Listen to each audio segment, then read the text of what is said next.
大家好，欢迎来到我的世界末路狂欢。今天咱们来看一部反转连连又细思极恐的烧脑犯罪片《杀人者的记忆法》。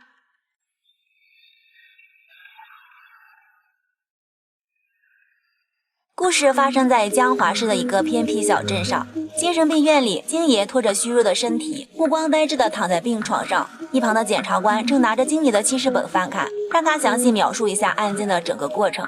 故事要从9月8号这一天开始说起。3个月前，京爷意外得知自己得了老年痴呆症，而且病情越来越不稳定，发病时会出现记忆性障碍，有时候连自己最熟悉的安所长都不记得。女儿恩熙急匆匆跑到警局，京爷看着恩熙的脸，才慢慢恢复了记忆。父女2人相依为命10几年，感情甚好。京爷得病之后，恩熙对父亲更加上心。有一天，电视里又播报了一则新闻，警方在泥潭里发现了一具被装在袋子里的年轻女子的尸体，而且手脚和颈部有多处伤痕。这次的作案手法与上个月的女高中生案完全一致，很显然这是一个连环杀手所为。看到这则新闻，金大爷顿时就慌了神，赶忙跑到屋里查看自己的鞋子，一看鞋底干干净净，也没啥淤泥，这才松了一口气。当晚恩熙正要出门参加聚会，金爷却开口阻拦，让闺女小心点，旁边的镇上刚刚发生了命案。恩熙却不以为然，哪有那么巧的事，就会遇到杀人贩子。望着女儿渐行渐远的背影，金爷不禁自言自语道：我也是连环杀人犯。金爷第一次杀人是在他的孩童时代。那天晚上他放学回家，刚推开门就看到满地的饭菜，妈妈和姐姐神情恍惚地东坐在地上，他便知道肯定是那个酒鬼爹爹又发疯了。妈妈偷偷给他买来的新球鞋却被爹爹弄脏，还当成了零食枕头。小金气愤地抽出鞋子，却被爹爹暴揍一顿，吓得姐姐一句话也不敢说。姐弟俩常年生活在这样的暴力阴影下，就在小金忍无可忍的时候，一狠心就把有暴力倾向的爹爹活活给闷死了，然后悄悄把尸体埋到了山上。本以为自己杀了人会蹲大牢，但没想到时间一天天过去，却从来没有人问过爹爹的去向。父亲死了，家人再也不用过以前那种担惊受怕的日子了。这件事让他意识到，这个社会需要一个正义杀手，除掉那些该死之人。从此以后，他便开始了自己的正义杀人之路。有暴力倾向的海鲜店老板，虐待狗狗的阔太太，还有奴役孩子的流浪汉等等人渣败类，都被金爷一一干掉。他以为自己这不是犯罪，而是在清理社会垃圾。这些死者的尸体都被金爷埋在了这片竹林当中。而他最后一次杀人是17年前，但金爷却不记得自己当初为什么要杀那个女人，只记得埋完尸体后，在开车回家的路上发生了车祸，他头部受伤严重，流了很多血。到家之后就呵斥年仅6岁的小恩熙。从那天开始，金爷就时不时头疼，而后便在镇上开了一家兽医店来维持生活。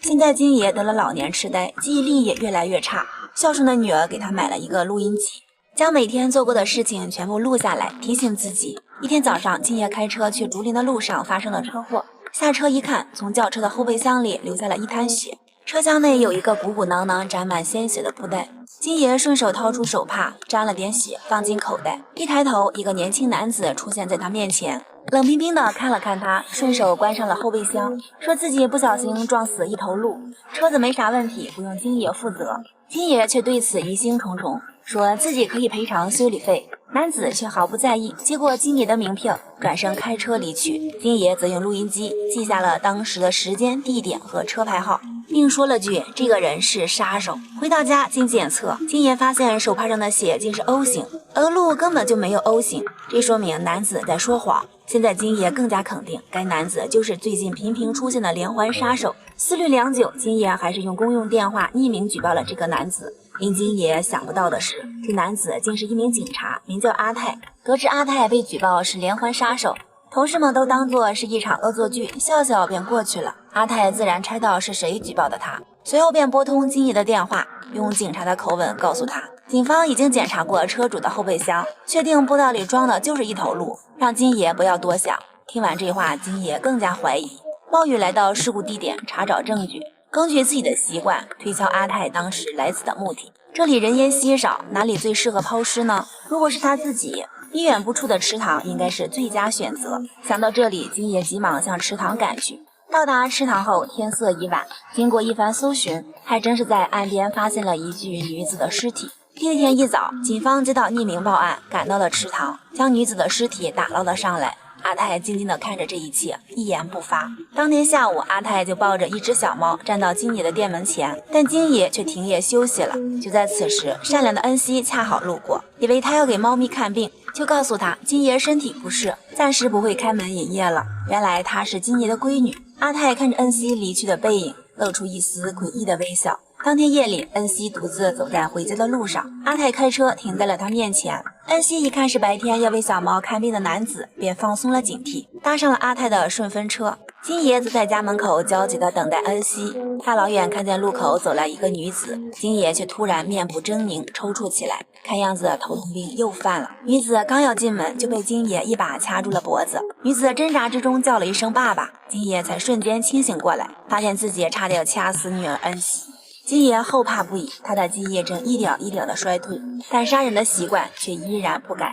金爷就开始怀疑那次车祸是不是他自己想象出来的，之前的连环杀手会不会就是自己。隔天，金爷开车来到姐姐工作的地方修道院，每次他遇到困惑都会来这里和姐姐谈心。这次来，他告诉姐姐自己得了老年痴呆，不想拖累女儿。姐姐听后甚是伤心，听说学习诗歌有助于提高记忆力，恩熙便给爹爹报名了诗歌班。但金爷往那一坐，却浑身难受，记忆力没怎么提高，却意外俘获了一枚芳心乔大婶。就在金爷送乔大婶回家的路上，却发现女儿跟阿泰亲密地走在一起。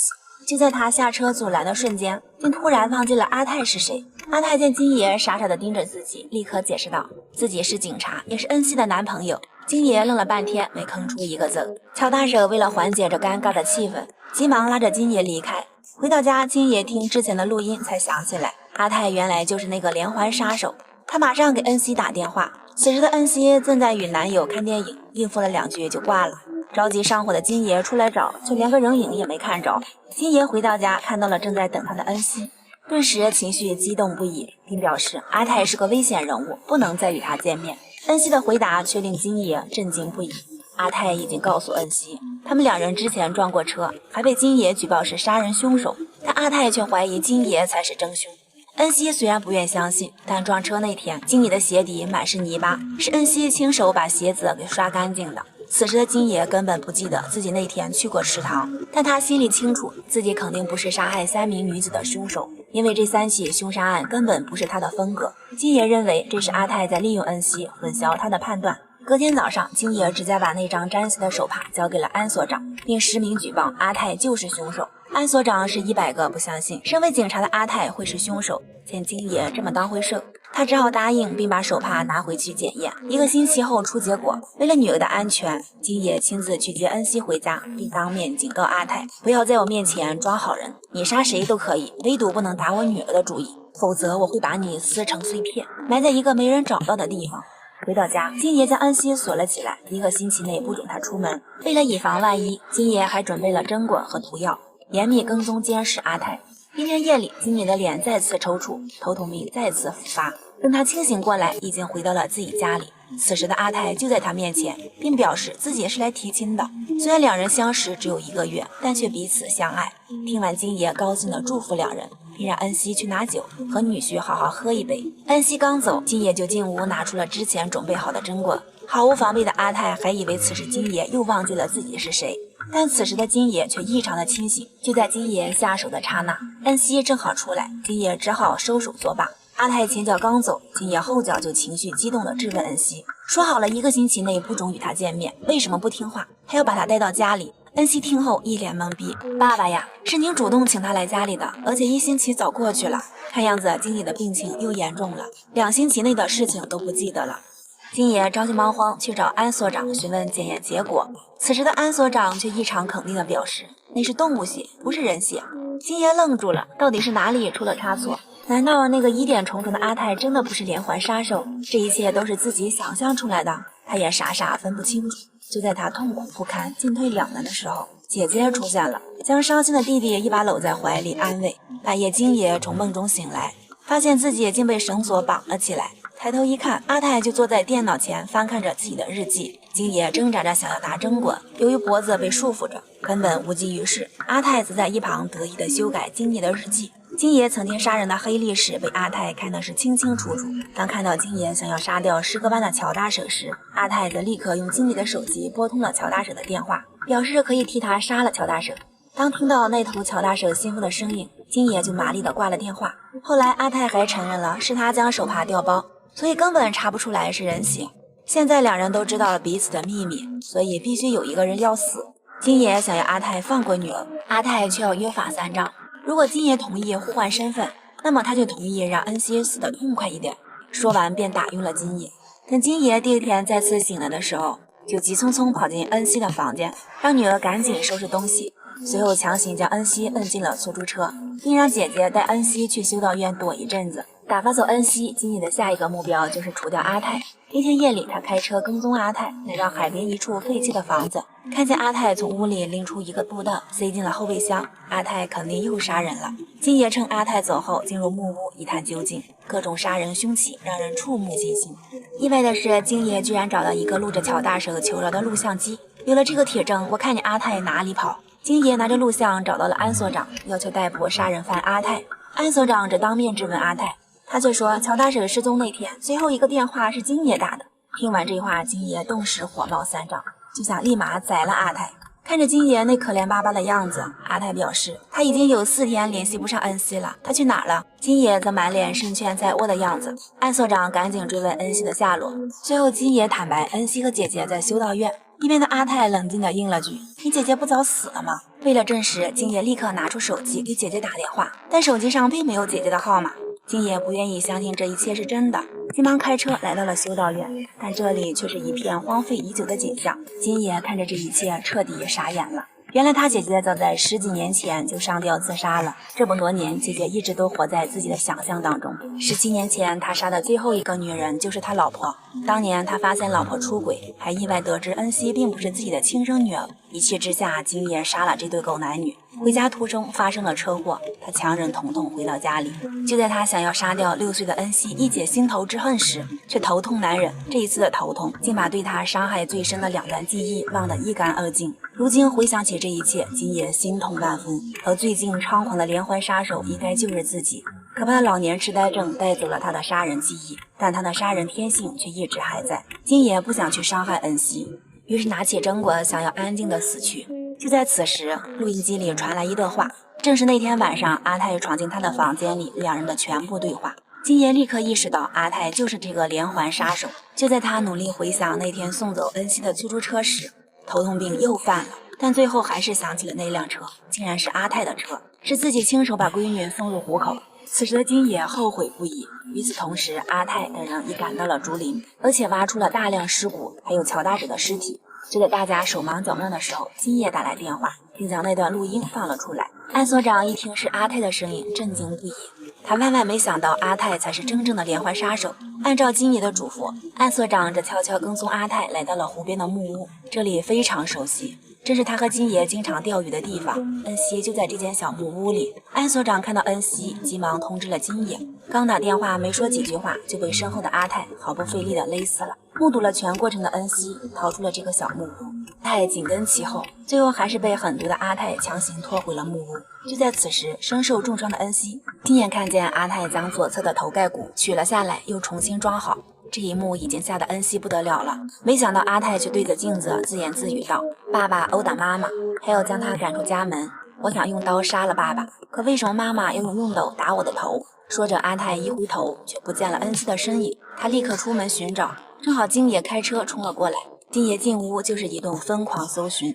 当看到阿泰也进屋后，2人瞬间厮打在一起。就在金爷毫无还手之力时，恩熙抱出花瓶砸了过去，阿泰急忙躲闪，一把将恩熙来了个后空翻。就在阿泰对恩熙下死手的时候，金爷拼尽最后一口气把阿泰活活掐死了。恩熙心痛地看着鲜血淋漓的父亲，他不敢相信自己的妈妈是他所杀，更不愿接受自己是杀人犯的女儿。看着自己一直保护的女儿竟然这么讨厌自己，金爷深情地低声说：“你不是我的亲生女儿，所以你也不是杀人犯的女儿。”说完便瘫倒在地上。等金爷再次回过神来的时候，原本躺在地上的阿泰就凭空消失了。金爷四处寻找，却被赶到的警察当成嫌犯抓了起来。从那以后，金爷就被关进精神病院接受调查。不管检察官怎么询问，金爷始终坚信阿泰就是连环杀手，而且那天阿泰并没有死，还拿走了那个录音机。检察官想要从恩熙那里找突破口，但恩熙自从被救出之后就不再说话，而竹林中挖出的11具尸骨都是17年前的，早就过了公诉期，也无法给金爷定罪，最后只能将金爷无罪释放。